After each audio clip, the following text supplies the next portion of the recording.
Welcome to the Drexel University Libraries, Health Sciences Libraries, Basic PubMed tutorial.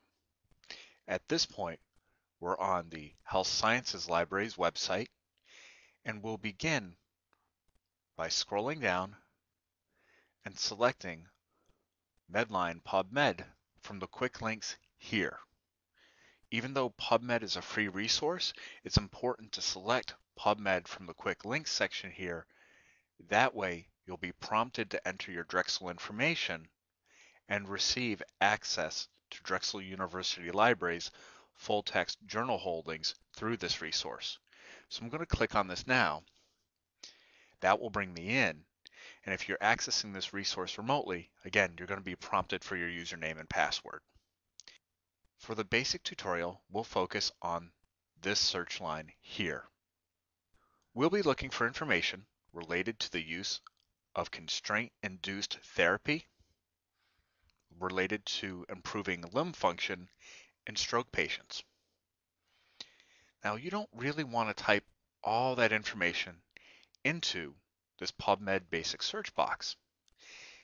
Instead, it's best to be very specific and really try to cut down on your word choice. Boil it down to what you're exactly looking for.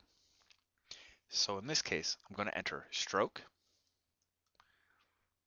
and I have a separate term coming in, so I'm going to use the term and. Notice I'm actually typing that in caps. That way PubMed is sure to recognize that as a command, and plus visually, I think it makes it a little easier as a user to be able to see my search terms. I'm also going to enter constraint-induced therapy.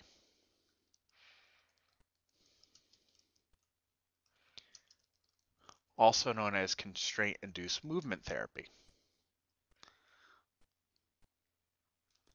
I'll search for this, and I'm able to get some results very quickly. If I want to limit this information, not a problem. There's a limit function here towards the top of the screen. I'll click on this link, and we can select some very basic limits. For our purposes, let's look at the last 5 years worth of information.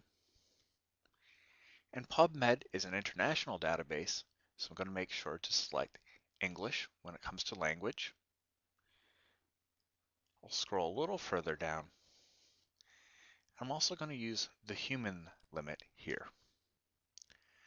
All right, I think this will look pretty good.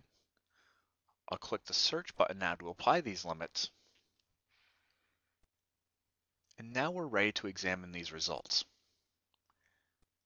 We'll do that in the next chapter of this tutorial.